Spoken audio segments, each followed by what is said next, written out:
அடுத்து நான் சொல்ல போகிற அந்த ஒரு வரியை சொல்வதற்காக எத்தனை நாட்கள் நான் காத்திருந்தேன் என்பது எனக்குத்தான் தெரியும்.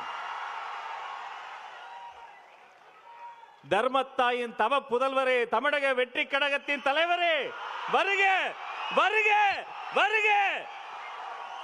தலைவரின் தலைமை உரை.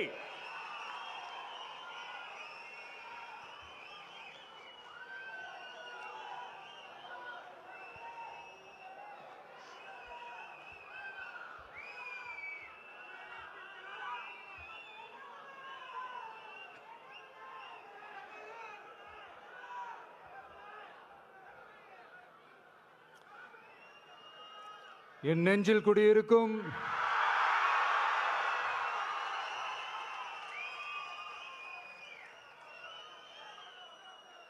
என்னுடைய தோழர்களுக்கும் தோழிகளுக்கும் தமிழக மக்களுக்கும் என்னுடைய வணக்கம்.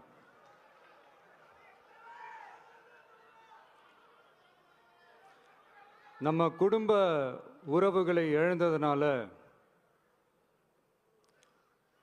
சொல்ல முடியாத வேதனையிலும் வலியிலும் இவ்வளவு நாளா இருந்தோம்.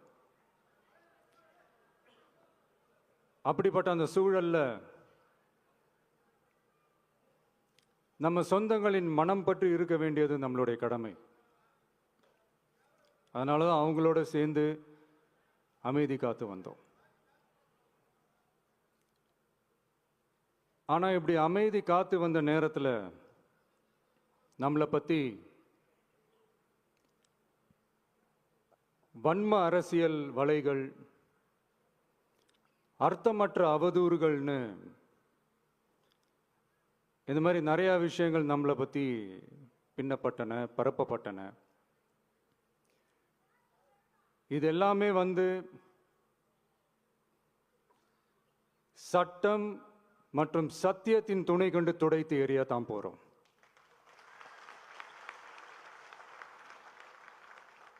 பட் அதுக்கு முன்னாடி தமிழக சட்டமன்றத்தில் நமக்கு எதிராக நிகழ்த்தப்பட்ட ஒரு உரைக்கு ஒரு நாகரிக பதிலடி கொடுக்கணும்னு நான் நினைக்கிறேன்.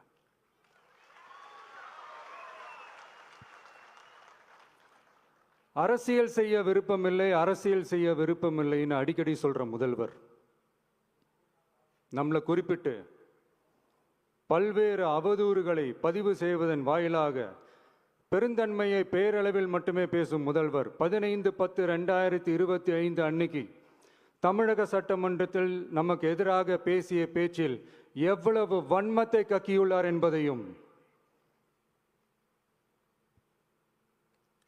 எப்படிப்பட்ட ஒரு அரசியல் செய்ய முயல்கிறார் என்பதையும்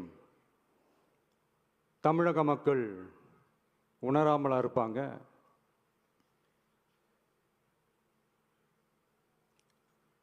இந்த கரூரோட சேர்ந்து 5-6 மாவட்டத்துக்கு இந்த மக்கள் சந்திப்பு நிகழ்ச்சிகள்லாம் நடத்தியிருக்கிறோம், போயிருக்கிறோம். அங்கெல்லாம் இந்த லாஸ்ட் மினிட் வரைக்கும் எங்களுக்கு அந்த இடம் கொடுப்பாங்களா மாட்டாங்களா, பெர்மிஷன் தருவாங்களா மாட்டாங்களா, இப்படியே இழுத்து அடிச்சுக்கிட்டு இருப்பாங்க. தான் நாகப்பட்டினத்தில் சொன்னது மாதிரி தான். நாங்கள் ஒரு இடம் செலக்ட் பண்ணி கேட்போம், மக்கள் நல்லா ஸ்பேஷியஸாக நின்று பார்க்குற மாதிரி. பட் அவங்க அதையெல்லாம் ரிஜெக்ட் பண்ணிட்டு மக்கள் நெருக்கடியோடு நின்று பார்க்குற மாதிரி ஒரு இடத்த செலக்ட் பண்ணி எங்களுக்கு கொடுப்பாங்க. இது டிஃபால்ட்டாக எல்லா இடத்துலையும் இந்த ஒரு ஆர்கியூமெண்ட் நடந்துட்டுருக்கோன்னு வைங்க. அது மட்டும் இல்லை, இந்தியாவிலேயே எந்த ஒரு அரசியல் கட்சி தலைவருக்கும் கொடுக்கப்படாத கண்டிஷன்ஸ். பஸ்ஸுக்குள்ளேயே இருந்து பார்க்கணும், மேலே கை காட்டக்கூடாது, இப்படிலாம் ஒரு அதீத கட்டுப்பாடுகளை கொடுத்த உடனே எங்கள் சைட்லேருந்து ஒரு அறிக்கையும் வெளியிட்டோம். அது மட்டும் இல்லை, தமிழக வெற்றி கழகம் சார்பாக அனைத்து கட்சிகளுக்கும் சமமாக ஒரு முறையான ஒரு பொது வழிகாட்டு முறைகள், SOPஸ்ன்னு சொல்லுவாங்க, அதையும் வழங்கணும்னு சொல்லி உயர் நீதிமன்றத்தையும் நாடி இருக்கணும். இதுவும் தமிழக மக்கள் உணராமலா இருப்பாங்க. இப்படி ஒரு அரசியல் காழ்ப்புடன், நேர்மை திறனற்று நம்மளை பற்றி குற்றம் சாட்டியுள்ள குறுகிய மனம் கொண்ட முதல்வர் அவர்களுக்கு ஒரு சில கேள்விகள்.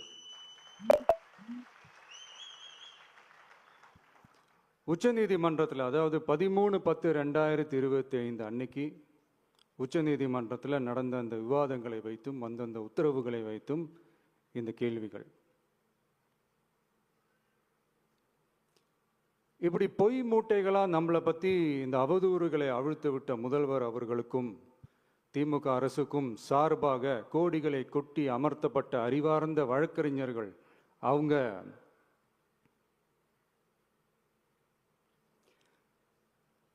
இந்த கபட நாடக திமுக அரசோட தில்லுமுல்லுகளை தாங்கி பிடிக்க இயலாமல் உச்ச நீதிமன்றத்தில் திக்கு திணறி நின்றது முதல்வர் அவர்களுக்கு மறந்துவிட்டதா? இந்த கரூர் சம்பவத்துக்கு அப்புறமே அவசரமா ஒரு தனிநபர் ஆணையம்,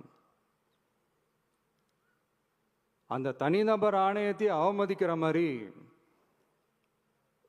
அரசு உயர் அதிகாரிகள், காவல்துறை உயர் அதிகாரிகள் எல்லாருமே நம்மளை பற்றி ஃபுல்லாக இந்த அவதூறுகள் பரப்பி ஒரு செய்தியாளர்கள் சந்திப்பு அவசரமாக. இதெல்லாம் ஏன் நடக்குது? எதுக்காக நடக்குது அப்படின்னு ஒட்டுமொத்த தமிழக மக்களும் கேள்வி கேட்க ஆரம்பிச்சாங்க. இதுவும் தமிழக முதல்வர் மறந்துட்டாரா? அதுக்கப்புறம் அந்த தனிநபர் ஆணையத்தை தலையிலேயே கொட்டி வீட்டுக்கு அனுப்பிச்சிட்டாங்க. அது வேற விஷயம்.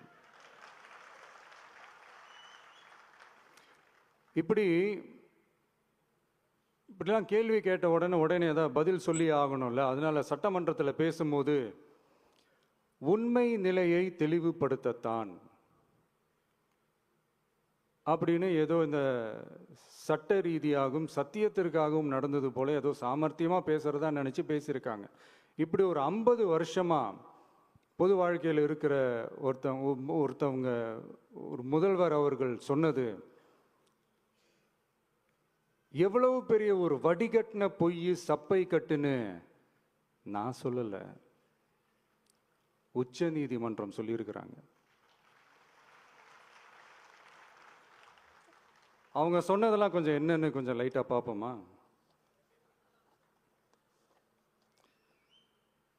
The comments which have been made before the media by the top officers of the police department may create doubt in the minds of the citizenry on impartiality and fair investigation.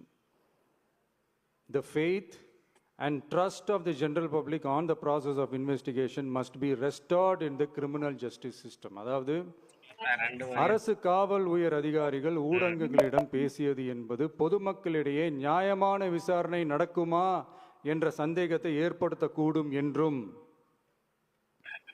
நியாயமான விசாரணை மூலமே அந்த சந்தேகத்தை மீட்டெடுத்தே ஆக வேண்டும் என்றும் உச்சநீதிமன்றம் தமிழக அரசின் தலையில் ஓங்கி நறுக்கு நறுக்கு நறுக்கு என்று கொட்டியதை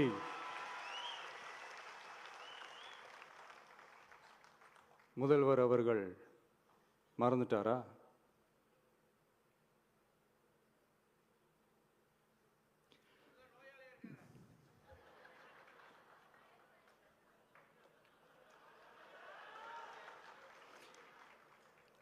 மாண்புமை சென்னை உயர்நீதிமன்றத்தின் மாண்புமிகு நீதியரசர் SIT அமைத்து உத்தரவிட்டார் அல்லவா?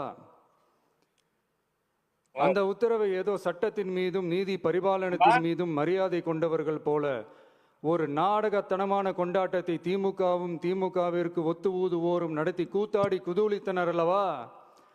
தாவேகாவிற்கு எதிராகவும் நமக்கு எதிராகவும் உயர்நீதிமன்ற மாண்புமிகு நீதியரசர் தீர்ப்பளித்து விட்டதாக விதந்தோதி விழா எடுத்தனர் அல்லவா? அந்த உத்தரவை குறித்து சொல்லும்போது எந்த ஆவணத்தின் அடிப்படையில் அந்த உத்தரவு அமைக்கப்பட்டது? நான் கேட்கல, உச்ச நீதிமன்றம் கேட்டிருக்கிறாங்க. The judgment is completely silent about how learned single judge arrived at such a conclusion and what material was pursued by the court என்று உச்ச நீதிமன்றம் உரத்த குரலில் கேள்வி கேட்டது. அப்போதும் கூட உச்சநீதிமன்றத்தில் திமுக அரசுக்காக வாதாடிய அறிவார்ந்த மூத்த வழக்கறிஞர்கள் பதில் சொல்ல இயலாமல் வாய் மூடி மௌனம் காத்ததை நாடே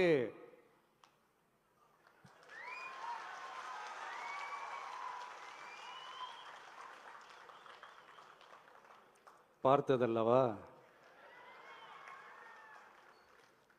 இதையும் முதல்வர் அவர்கள் மறந்துட்டாரா?